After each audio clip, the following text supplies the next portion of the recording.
அமலாக்கத்துறைக்கு திமுக சட்டத்துறை கடுமையான கண்டனங்களை தெரிவித்திருக்கிறது.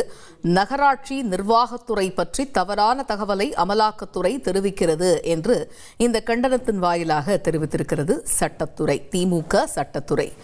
இது பற்றிய கூடுதல் தகவல்களை எமது செய்தியாளர் ரமேஷ் விவரிக்க கேட்போம். ரமேஷ், வணக்கம். அமலாக்கத்துறைக்கு திமுக சட்டத்துறை கண்டனம் தெரிவித்திருப்பதன் முழு பின்னணி என்ன?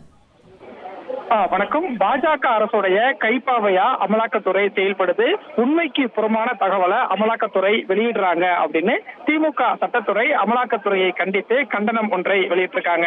குறிப்பா சட்டத்துறை செயலாளர் NR இளங்கோ அறிக்கை ஒன்றை வெளியிட்டிருக்காரு. அந்த அறிக்கையில பாரதிய ஜனதா கட்சியை கொள்கை ரீதியாக தொடர்ந்து திமுக எதிர்த்து வருகிறது. குறிப்பா எந்தெந்த கட்சிகள் பாஜகவை எதிர்க்கிறதோ அந்தந்த மாநில அரசுகளை பழிவாங்குவதற்காக மத்திய அமைப்பான அமலாக்கத்துறையை பாஜக பயன்படுத்தி வருகிறது. அதற்கு ஒரு சான்றுதான் தமிழ்நாடு அரசின் நகராட்சி நிர்வாகத்துறை பற்றிய தகவலான தகவலை அமலாக்கத்துறை வெளியிட்டிருக்காங்க அப்படின்னு திமுக சட்டத்துறை அந்த அறிக்கையில குறிப்பிட்டிருக்காங்க.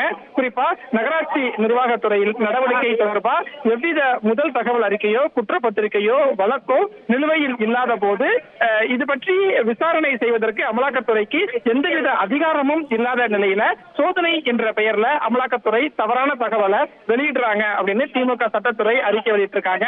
குறிப்பா அரசியல் உள்நோக்கத்தோடு சட்டத்துக்கு புறம்பான இத்தகைய நடவடிக்கையை மேற்கொண்டு ஆதாரமின்றி ஊழல் நடப்பதாக பொதுவாக அறிக்கை வெளியிடுவதற்கு கண்டனம் அப்படின்னு திமுக சட்டத்துறை தெரிவிச்சிருக்காங்க. விரிவான விவரங்களுக்கு நன்றி ரமேஷ்.